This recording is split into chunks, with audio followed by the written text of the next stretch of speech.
Hello, everyone. Today we're going to get into the federal bureaucracy, and as is custom, got a couple questions up for you to consider. So take a moment, if you would, and just kind of think about some of the things you have done or are planning to do throughout today. And if that list isn't very long, kind of think of the past couple days or going into the future a bit.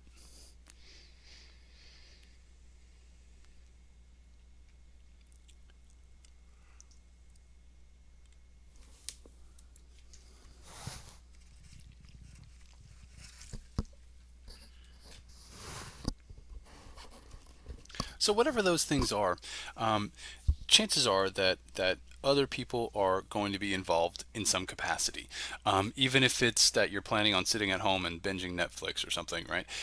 Well, somebody made the TV that you are watching it on, or screen, or whatever device it is. Somebody created the content. Another person is ensuring that the internet is allowing you to stream that thing. And if you're going to drive somewhere, well, you've got the car, you've got the road, you've got the place you're going to, right? So whatever it is that you are going to do, there's a lot of people involved in that thing. Even simply watching this lesson, right? Just imagine how many programmers and technicians and computer people and blah blah blah, blah. Just imagine how many people are involved in doing every minute little thing. And once you kind of start thinking in those terms, right? Every pin that you use, right? I mean, there are 100 steps in the process of getting that pen from the natural resources and from nature or whatever it is, and into your hand. There's a ton of people involved in everything that we do today.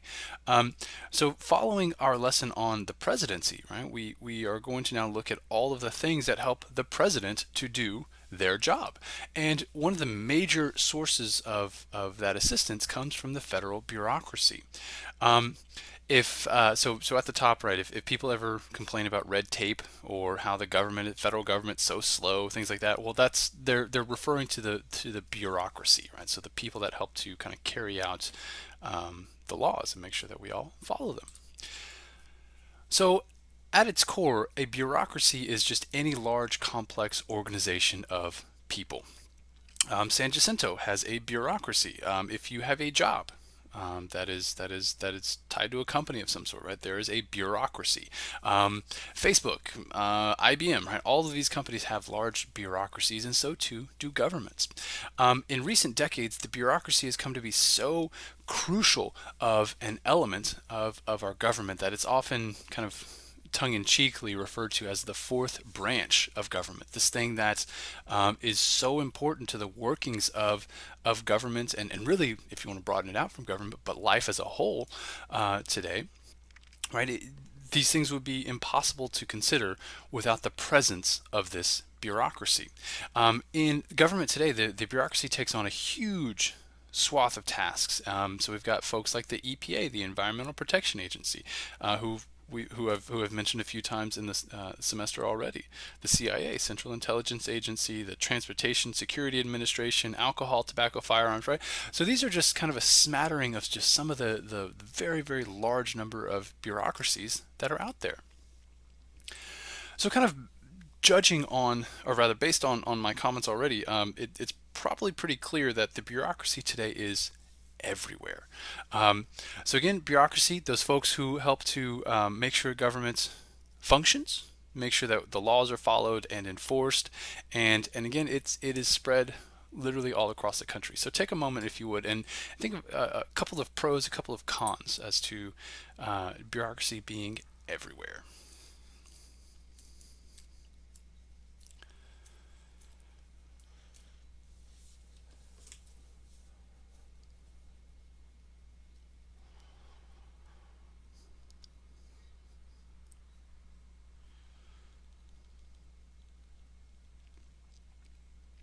Well, I've got a couple for you, and feel free, of course, to add the ones you thought of if they don't fit neatly into this list.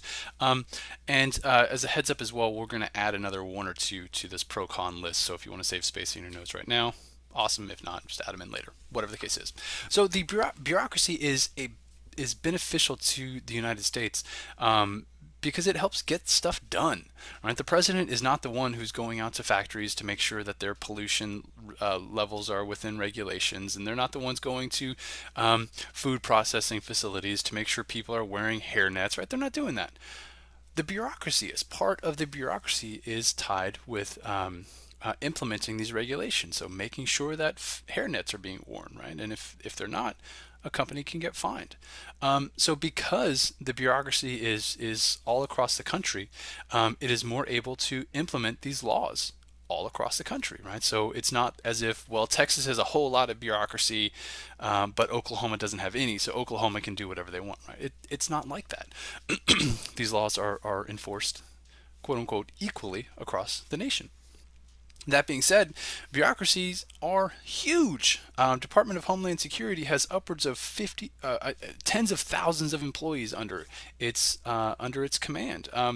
The EPA, Environmental Protection Agency, again, they're spread all across the country, and people that are working all across the country are going to have different perspectives on different things.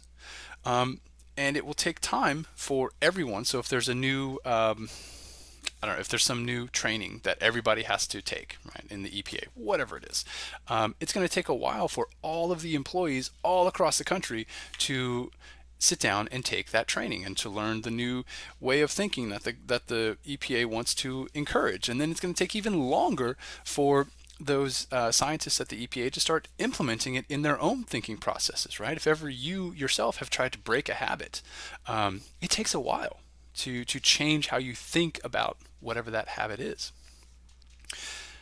Further, bureaucracies have a lot of people involved in them. There's a lot of money, a lot of prestige, a lot of power, a lot of all sorts of different things that somebody like the EPA has under its control. So if somebody wants to maybe slow down the EPA, well, that might mean job losses. That might mean budget cuts. That might mean a lower point of prestige in the overall federal bureaucracy. And they don't want to see that, aside from the implications for enforcing environmental policies, right? Leaving those aside, bureaucrats want to keep their job, right? Remember that line from the Federalist Papers: ambition must be made to counteract ambition. Well, this is part of that. Bureaucrats push back against the federal government in the same way that you and I push back against long lines at the DMV. Or anytime, sorry, I don't know where that accent came from, at the DMV, whenever we see that, right? Oh, God, the stupid line, I have to renew my license, right? We don't like that. But at the same time, there's a reason that there's a line, right? There's lack of funding. There are fewer people, or there's a lot of different things that they're handling, right? Who knows what it is? But so anyway, kind of got off topic there. But bureaucrats want to protect their position.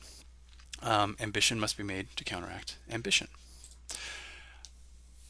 The federal bureaucracy does everything, just about everything in America when it comes to implementing laws. Any law that Congress passes.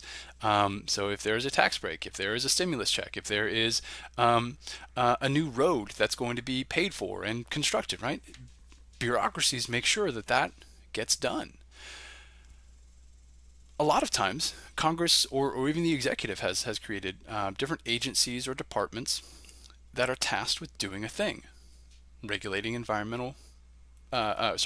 creating environmental regulations, ensuring that food is clean when it leaves a food processing facility. And Congress will oftentimes say, okay, you agency, here's your job. You figure out how to do it and check in with us every so often. Right, so Congress will, so just to kind of stick with the EPA, Congress, for example, will say, okay, EPA, your job is to protect the environment. So, you go do that and let us know how it's going, right?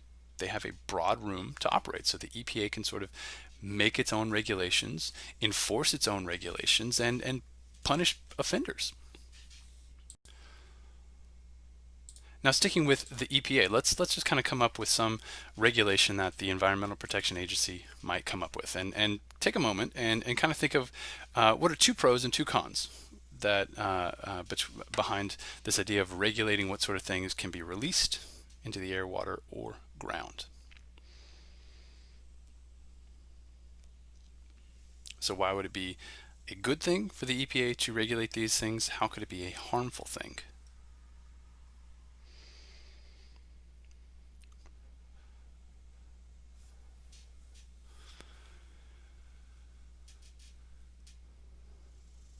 Well, a couple of negatives might be, well, more regulations means making stuff is more costly. And if something costs more, well, the company has less money. So they might not be as profitable. They might not be able to hire as many people. They might essentially put other businesses out of operation just because the cost of complying with these regulations is too high. Some pros that are often mentioned in class is just simply clean air, right? By having pollution, by having limits on how much pollution or contaminants can be released into the environment, well, that all contributes to having cleaner air, cleaner water for all of us to drink and breathe. And so this very real application or practical question is, how clean is clean, right? Are we wanting all of our waterways to be this pristine, like clean as the driven snow sort of waterway like we see here on the left, or something more like what we see on the right, right? How clean is clean? And again, most of the stuff coming off of the photos in the right, that's mostly water vapor, but there might be other pollutants or contaminants in there as well. So the EPA needs to figure out, or rather we as a nation need to figure out, which one do we want? It's probably going to be somewhere in between. But how between is it going to be? Do we want closer to these clean rivers where we have cleaner air, cleaner water, less lung breathing problems? Or do we want to think of, well, I mean, people need money to live, so maybe we should let these industries sort of more regulate themselves? Right? Very, very real questions. And these questions are oftentimes posed to politicians. And so, for example, we can say, hey, Mr. President, aren't you concerned about providing safe drinking water, to the public? And there's not a single president that we've had so far that would say no to this, right? Everybody says, oh yeah, I love the idea of clean water, clean air, right? Who's in favor of polluting that river that runs through your state, right? Nobody's going to support that. Okay, great. So everybody is behind, let's get clean air, let's get clean water. Fantastic. We're all on board with this. Okay, now, next question. Let's get a little bit more specific. Hey, Mr. President, how much lead in the water is okay? We ask that to most politicians, and this is going to be your answer. Well, we don't know, right? Politicians don't know this, right? How much lead is okay to drink? That's a highly scientific question. Pardon me. And so politicians aren't that way, right? They don't think as a scientist. And so it's hard for politicians themselves to address a question like this. And so in essence, they must rely on others. So going back to that list from before, adding a pro and a con to this list. Bureaucracy allows for the input of experts, so scientists who are at the EPA, or even people who are on the ground at the border. So what kind of laws do we need to have to make our border safe? What kind of things are okay to bring on an airplane or not? Well, politicians, they might have some idea that, we shouldn't let handguns be brought on an airplane, or maybe we shouldn't let this whole truckload of heroin into our country, right? We know that, but how do we enforce that? How do we figure out what's okay and what's not? And so, well, we turn to people that are on the ground. So scientists who are studying lead in the water, border patrol agents who are in that situation every day, and they know pretty well what works and what doesn't. The people that are flying the airplanes, the air marshals, the Transportation Security Administration, right? Let them figure out what's okay to bring on planes, because they know. They're the ones that are sort of down in it. On the flip side, a lot of those experts, right, the scientists at the EPA, the Border Patrol agent, the TSA person, they're not elected.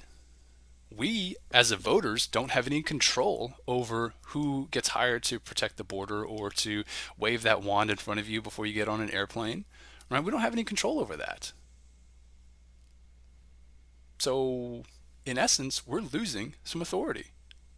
Right? Politicians themselves, the government can oversee these agencies, but it's more removed, right? If we get angry at how much security is present at airports, well, you and I can't really do anything about it. Politicians sort of can, but again, it's kind of outside of their wheelhouse. So they in essence, are kind of flying blind. There has to be a reliance on somebody else. And again, that can be beneficial. That can certainly be dangerous as well.